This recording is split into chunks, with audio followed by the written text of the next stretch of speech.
Hey guys, it is Spooky Noodles, and I am here with a book review. I know, man, it takes me so long to read books these days, but you know what? It was a long, good read, and I appreciated the book a lot.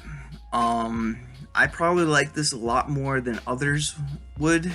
I don't know why. Maybe it's because it's based in Michigan, but it had little to do with Michigan. But it was just where it was taking place. Other than that, nothing Michigan related happened. So I don't know why I like this book as much as I did. I appreciated it a lot, and it's Down on the Farm by John Stchur.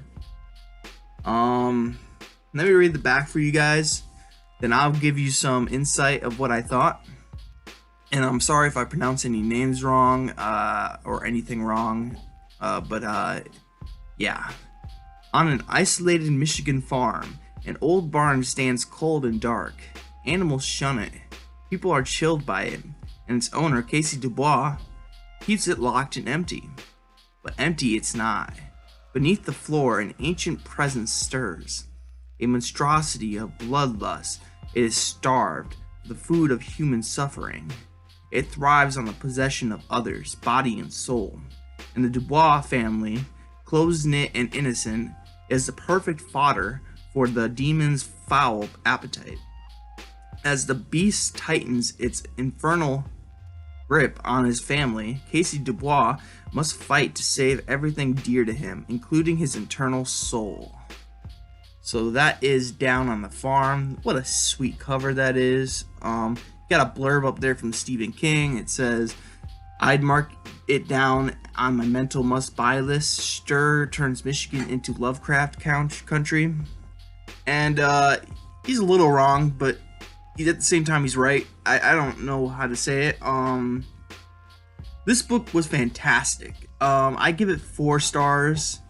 The ending confused me a little bit. I was like, what's going on here, But overall, I think I have a general idea how it ended, but excuse me. It just kind of was like all over the place at the end there. So I knocked a half star off it. It almost reached 5 stars, but that ending kind of confused me a little bit, so I knocked it to 4 stars. Excuse me, man, I got the burps today. But yeah, it was a really good book. The story, the monster, the characters. The only beef I have with the characters is that you don't get to see Samantha more. Like near the end, she just becomes like irrelevant, and that's a bummer because she seemed to be a big part of the book throughout the whole thing, and then at the end, she just kind of sits on the sidelines and never is heard again. But my favorite scenes consist of 2 scenes. 3 scenes. I love the rooster scene, the bull scene, and the ending. I don't want to give anything away, but those scenes were amazing to me. I enjoyed them a lot, and this book was just fantastic overall. But you're following a few characters: Casey Dubois. You're following Colleen. A little bit of Annie, which is Casey's wife. You follow Samantha through a big portion of the book, which is why I'm confused why she didn't have any place in the ending. But that's besides the point. But my favorite character was definitely Colleen, and then Casey being second. I just liked how real these characters felt. Like they had real, like they just felt really real to me, They just felt real, and they had real problems and real aspirations and stuff, and everything was, I don't know, logical. I don't know how to even put it, but everything made sense. They didn't do stuff that was out of character or anything like that. So I give props to John Stchur for that. This book was fantastic. The whole Lovecraftian feel to it was kind of not what I was looking for when I started this book, because I thought it would be more Lovecraftian than it was. But it felt a lot like, it's not like the Pet Cemetery, but it felt a lot like it. from the twist at the end to the overall feel, it just felt like Pet Sematary to me. I loved Pet Sematary. It's one of my favorite books of all time. So this book goes up there as a favorite of mine. If I had a top 20, this would be in the top 20 for sure. It was just a fantastic book. Like I said, Samantha would be my third favorite character, and Annie being my least favorite character. If you wanted to know. Samantha just had that childhood innocence to her, and the way she was psychically battling the monster through dreams was really cool. And then Colleen's my favorite character by far because she just seems so real. Her problems were real, and like she just I understood her a lot, and I could put myself in her shoes. Whoops, something popped up on my screen here. But I liked Colleen a lot. Her character made a lot of sense to me, and I liked her. The story itself was really good. The whole alien trying to get free and wanting to get revenge on the Dubois family was really cool. I loved a lot of the scenes in this book was packed with scenes that I liked. And yeah, there's not much more to say about this other than I give it 4 stars. I think it's much better than what Goodreads rates it, which is 2.89. People just don't seem to like this book, and it's crazy because it's actually really well written, and he does a great job with talking about characters. Setting isn't really talked about much. He's like me, I guess, when it comes to writing. Like, it's all character and not setting or plot driven. Well, it is plot driven, but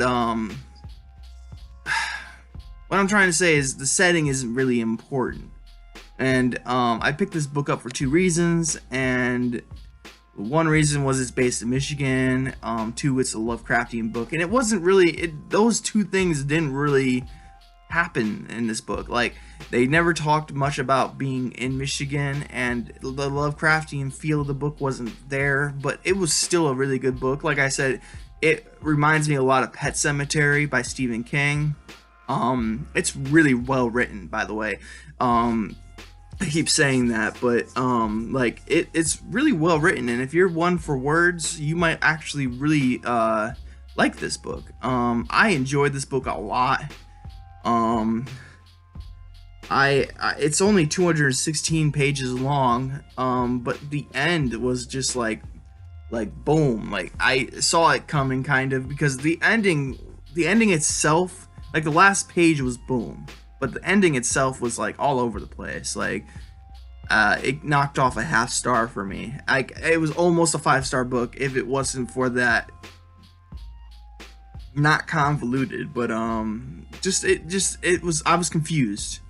Like, I was like, what's going on? He's floating in the sky. Next thing you know, I was so confused, you know. But overall, it was a really good book. I wish they would have alluded more to the goodest thing, because they talked a lot about the baddest thing, which is the monster in this book. And then there's this thing called the good, or the goodest thing, or whatever they call it. And they only alluded on it in Samantha's dreams. But yeah. But I give this book 4 stars. My bad. And yeah, I would recommend, if you can find this at your local bookstore or library or Salvation Army, I definitely pick it up. It is definitely worth the read. I originally found this on Leon the Paperback Maniac's channel, Paperback Mania. You go check out his review of this book. He does a much better job than I do reviewing. All I do is tell you how I like the book, because I don't want to give anything away. But if you don't actually intend on reading this book and you want to know more about it, go out to Leon the Paperback Maniac's channel. He does a great review on it. And yeah, I hope you guys had a good day. Hope you have a spooky night. And that's my review of Down on the Farm by Stchur. I believe that's how you say his name. I will catch y'all in the next video. And all I have to say now is peace out, guys. Bye. Now I am become death, the destroyer